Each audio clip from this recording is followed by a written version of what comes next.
Hi guys, in this video I'm going to show you how to reactivate old Facebook pages. First thing you want to do, you want to click on Facebook, then you want to click on the top right corner where you see the gear icon.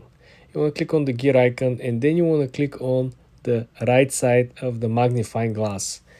You want to go on the search bar, right? On the search bar you want to type create a page. When you type this one, you will have plenty of options over here.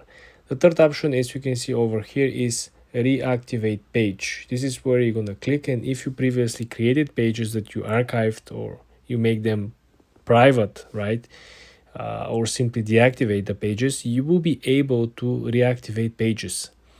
Very important is that you can also convert profiles into pages and pages into profile. This is also something that you can do over here.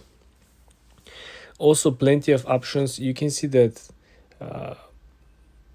the main point is that all the pages that have your permission, if you manage pages for other people, you will see device permissions, right?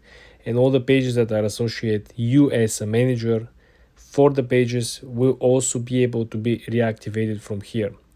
And this is something very important because a lot of the pages that you deactivate will not appear on your profile. Usually when you create a page, you have your profile icon on Facebook, and then when you click pages, your page that you create or you manage or you own, it's on the top of the list. But if you deactivate your page, when you click pages, you will see every other page that you're following besides yours. Your page will not appear at all. This is why this is the only way for you to go back to find the page from here.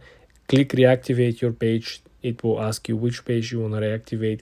Then you're going to click on the page, and then you have to put in your credentials. It works the same way when you actually try to deactivate your Facebook account or Instagram account. The main difference is that when you do so, right, you will have a much short time frame to do so. And again, usually they will ask you for the second way to verify that it's you, while here your page is part of your profile. I assume that this is simply something that is coming out of your profile. So if you're able to log into Facebook and reactivate your page, it makes sense that you are the owner of the page and you're the owner of the account. For more tips like this, guys, subscribe and follow for more.